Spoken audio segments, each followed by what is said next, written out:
시청자 여러분 안녕하십니까? 지금부터 전해편의 안보정론을 시작하겠습니다. 자, 이번 시간에는요, 흔히 얘기하고 있는 요즘은 대선 공작 이렇게 많이 얘기를 하고 있는데, 이 대선 공작과 관련해서 검찰이 드디어 뺀 칼을 휘둘기 시작했습니다. 그래서 1차적으로 말이죠, 이재명의 최측근인 김병욱 의원의 보좌관, 그리고 이 인터넷 매체 언론사 대표, 이렇게 네 군데를 오늘 오전에 전격적으로 지금 압수수색을 실시하고 있다. 이 보도를 전해드리고요. 그 다음에 이재명이가 경기도지사를 할 적에 대북 남북협력기금이 무려 46억 원이나 집행이 됐다고 합니다. 그래서 이 집행 내역도 여러분께 살펴드리도록 하겠습니다. 그 다음에는 말이죠. 이제 박범계, 이건 매일같이 박범계 2021년도 11월 달에 미국에 출장 간 내용이 계속해서 문제가 많다. 이 숫자를 전부 왜곡했다는 거 아니에요? 출장비가 1억 원이 넘는데 한 7천여만 원은 밖에 안 됐다. 안 썼다. 그리고 출장 인원도 11명인데 6명밖에 안 갔다. 이렇게 줄여서 이 신고를 해가지고 지금 많은 파장과 비판을 받고 있는데요. 이번에는 또 어떤 문제가 있느냐? 바로 그 당시에 미국에 데려갔던 사람이 김준형, 당시 직전에 국립외교원장을 했던 좌파의 핵심 학자죠. 이 사람한테요. 이 사람이 딱 퇴직을 하고 나니까 이 한동대 교수인데 한동대고 김준영 이 교수하고 수의계약 2천만 원짜리를 맺었어요. 이것도 정부 계약법 위반이 아니냐 이런 문제가 제기되고 있습니다. 그래서 이 대전에서는 말이죠. 지금 이 박범계라 그런 파렴치범으로 아주 원성이 자자하다고 하는데 연일 비리 의혹이 지금 폭발하고 있어요.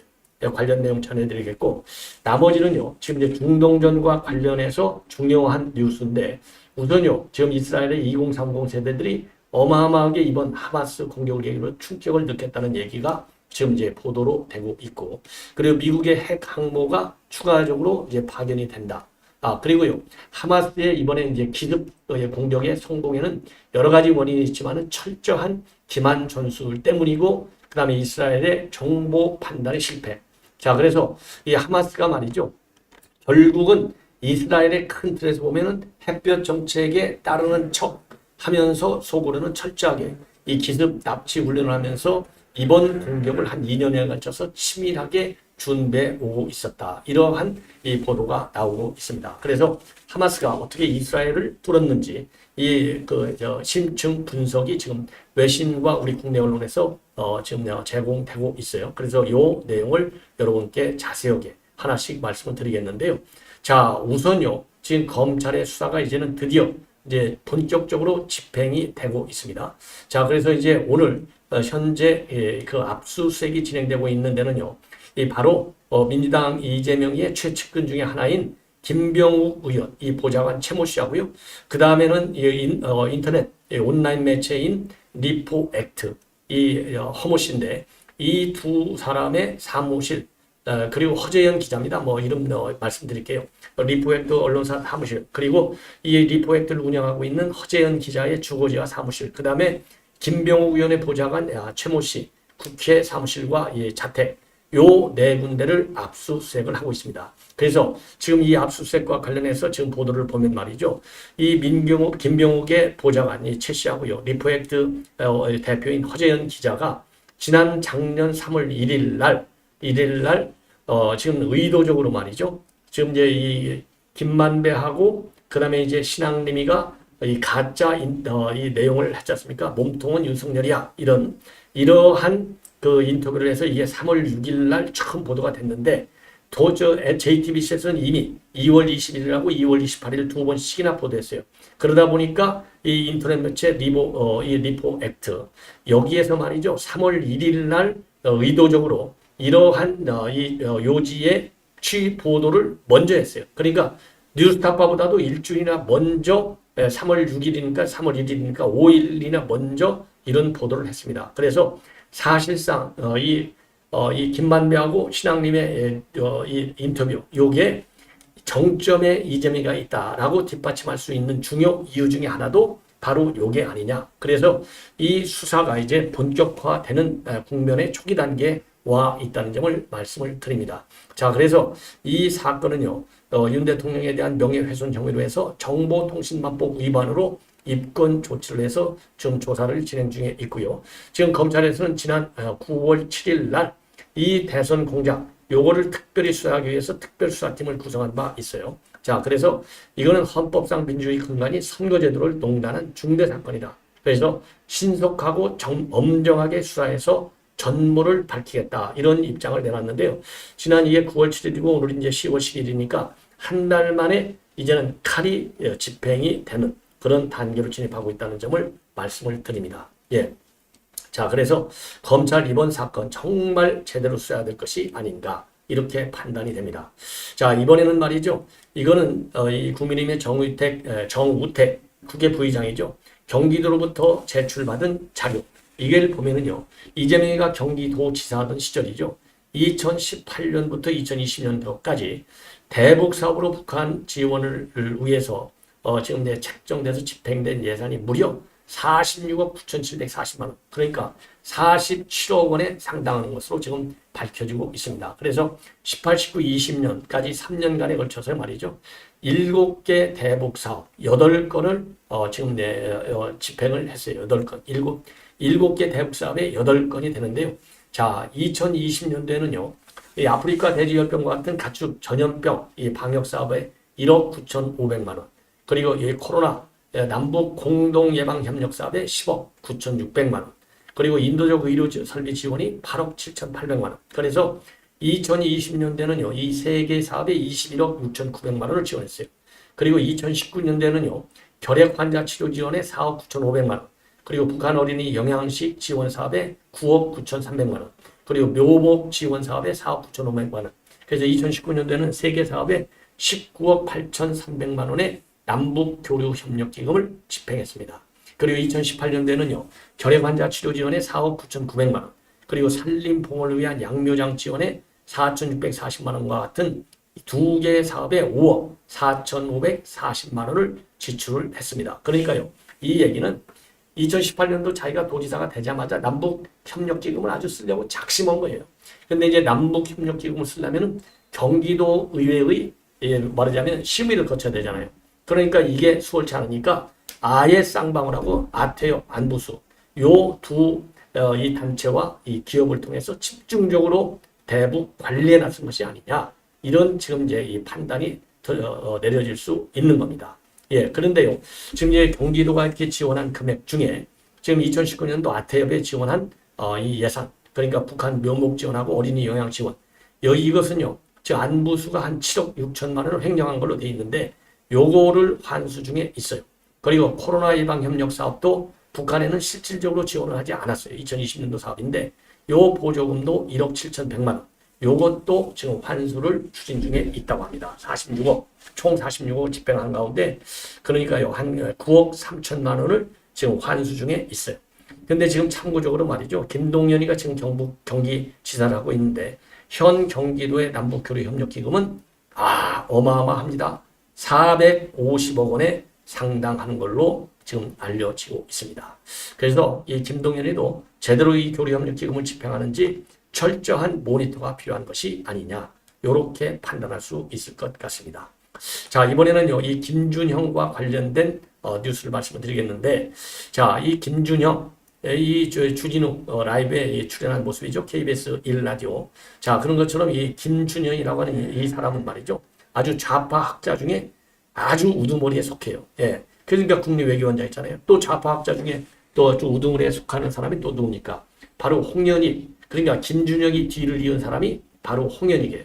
그래서 홍현익 국립외교원장도 외교원장 가자마자 이 주한미군을 비롯한 여러 가지 안보 민감한 현안에 관해서 좌파 입장을 대대적으로 홍보하고 다닌 사람이 바로 홍현익과 김준형이에요. 그리고 이 김준형이는요. 그래서 지금 이제 박범계가 2021년도 11월 달에 미국에 갈 때 같이 사실 간 거예요. 그런데 민간인을 갑자기 거기에 공식 대표에다가 직접 이름을 넣어가지고 예산 집행하고 지원하기가 어려우니까 미리 제가 보기에는 야, 너 미리 가라. 그래서 미리 가게 되는 핑계는 바로 뭐냐? 당시에 한국국제교류재단하고 미국의 국제전략문제연구소가 공동으로 주최하는 CSIS 회의가 있었어요. 이게 2021년도 11월 15일에서 16일까지 열렸는데 박범계는요. 언제부터 가냐? 이 CSIS 회의가 끝난 17일부터 24일까지 갑니다.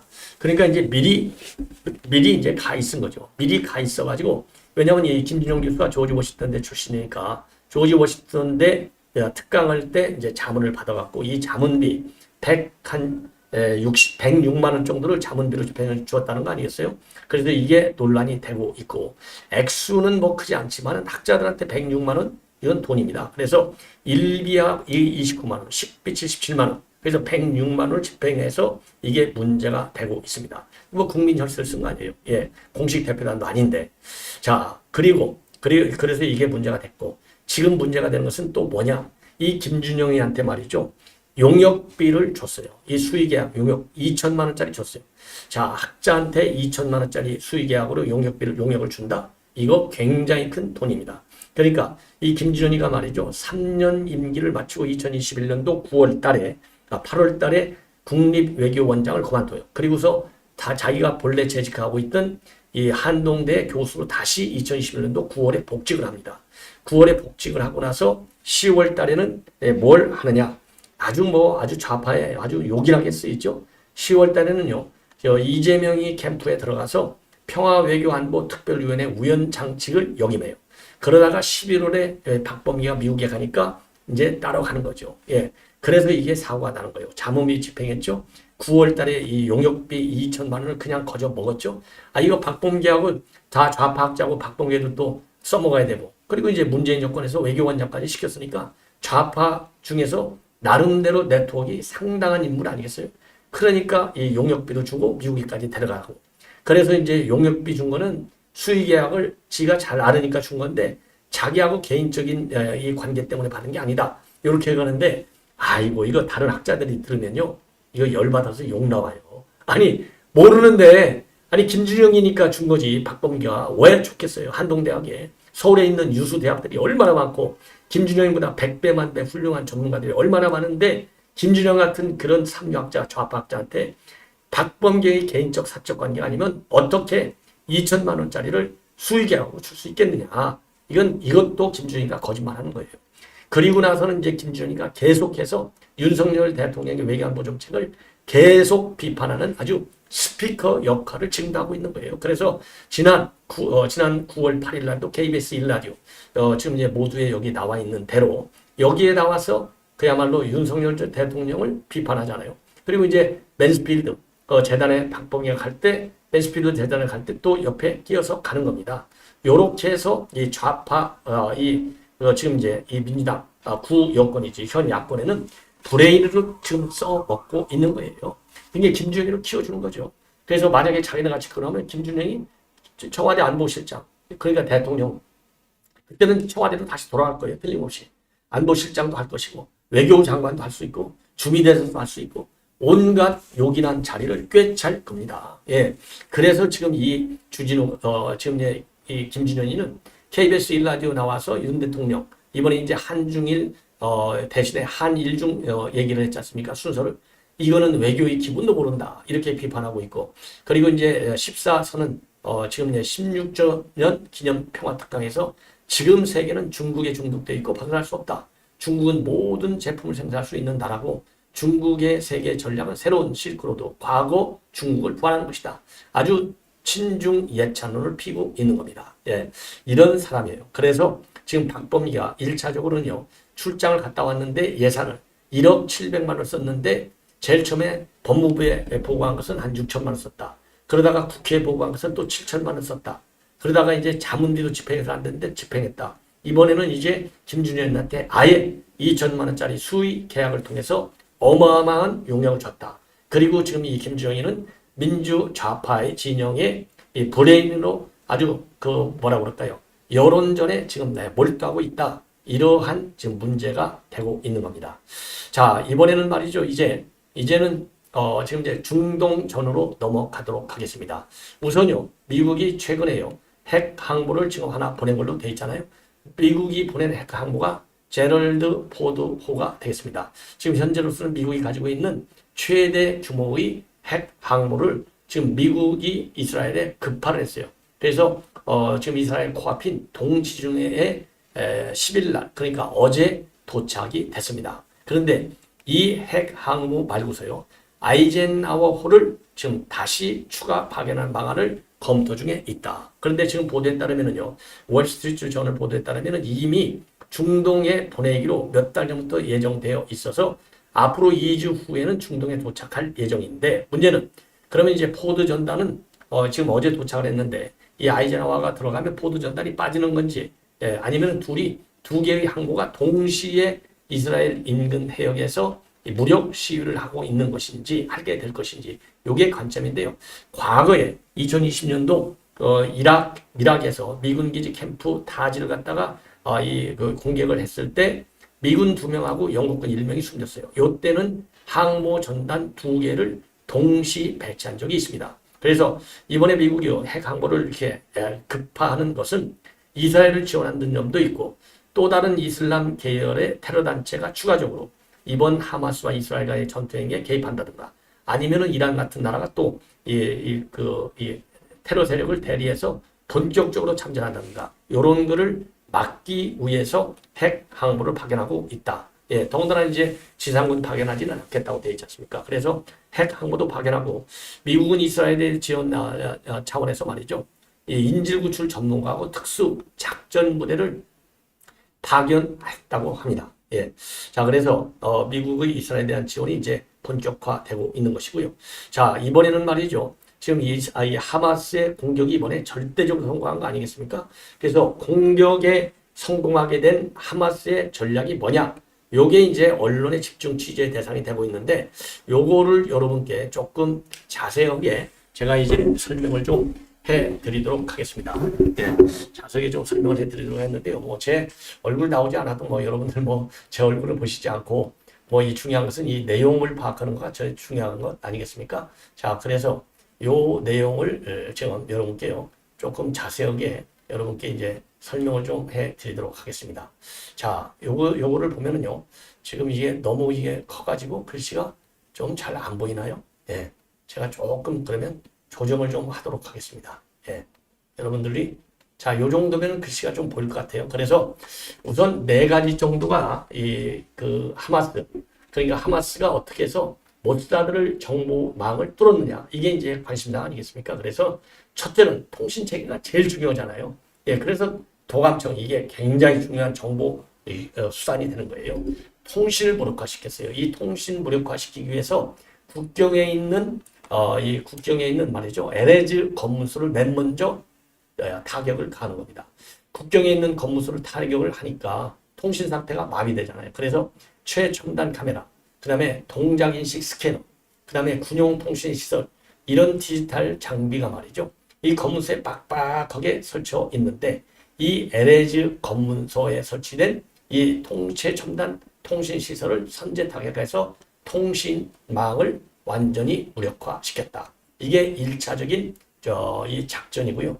두 번째는요, 사전에 수개월 전부터 가자 지구의 순찰 동선, 그리고 빈도를 전부 파악한 거예요. 그러니까 지피지기 백전백승이라고 하잖아요. 그래서 이스라엘의 이런 순찰, 이 망, 네트워크, 그리고 순찰 시스템, 요거를 철저하게 파악해가지고요, 지금 이제 이스라엘의 민가 파악해서 이스라엘의 민가를 갖다가 딱 설치해놓고 모의 훈련을 하는 거예요. 이 얘기는 결국 뭡니까? 지금 김정은이가 뭐 예를 들어서 박근혜 정부 때는 박근혜 대통령, 그리고 현재는 이제 윤석열 대통령이겠죠. 모의 타격 목표를 정해놓고 거기서 사격 연습을 안 했습니까? 그런 것처럼 철저하게 이스라엘 민가 모의로 건설해놓고서 거기에 대한 공격 연습을 철저하게 하는 거예요. 사전 준비 철저. 그 다음에 이제 기만 전술을 하는 겁니다. 어떤 기만 전술이냐? 이스라엘은 말이죠, 지금 이제 팔레스타인에 있는, 가자 쪽에 있는 팔레스타인 이쪽에 이제 그 선부 공작 차원에서 고소득 일자리에 관심이 굉장히 많은 걸로 이스라엘이 판단하고, 소득 수준을 대체적으로 소득을 갖다가 올려줘요. 봉급을 많이 줘. 이런 작업을 하는 거예요. 그러니까 이 하마스는 이스라엘 이런 인센티브, 경제적인 인센티브에 좋다, 거기에 순응한 것 척 하는 거예요. 그러면서 속으로는요, 굉장히 뭐라 그럴까요?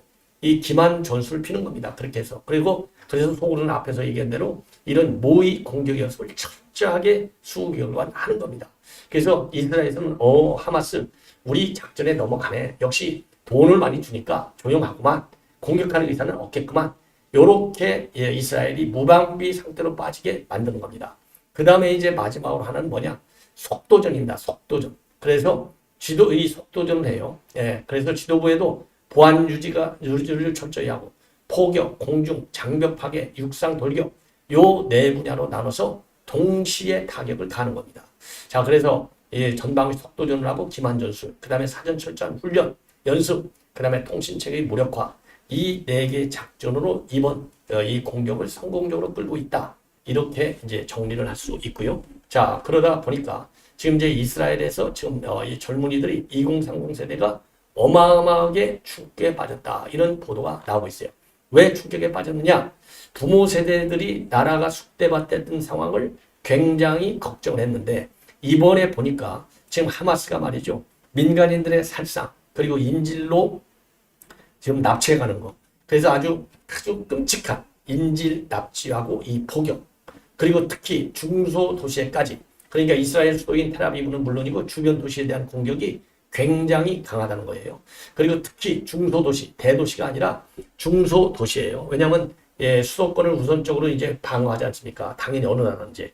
그런데 이제 남부에 있는 중소도시, 아슈켈론 같은 이런 도시까지 집중적으로 공격하다 보니까 사상자가 속출하는 거예요. 이것도 이스라엘 국민은 물론이고 특히 2039들에게 상당한 충격을 주고 있다는 겁니다. 그래서 자기 부모 세대가 걱정했던 것이 이게 말로만 걱정하는 게 아니고 이건 실제 상황이구나. 그래서 지금 이스라엘 2030들은요. 이 로켓과 미사일 공격만 막으면 안전하다. 이렇게 생각을 그동안에 해왔는데 이번에는 하마스가 패러글라이더까지 타고 민간인 마을로 침투해 오지 않습니까? 그리고 불도자로 아예 아래 이제 철조망을 부셔버리고 넘어오잖아요. 이런 잔인성과 치밀함. 여기에 2030들이 굉장히 놀랬다. 그래서 정말 뭐라고 그럴까요? 굉장히 심각한 그 안보 불안에 지금 젊은이들이 빠져 있다. 이러한 보도도 지금 나오고 있습니다. 자, 이 정도에서 본 방송은 마무리하고요. 오찬 후에 여러분들께 또 좋은 뉴스를 가지고 찾아뵙도록 하겠습니다. 즐거운 오찬 시간 되시고 많은 시청을 부탁드리겠습니다. 대단히 고맙습니다.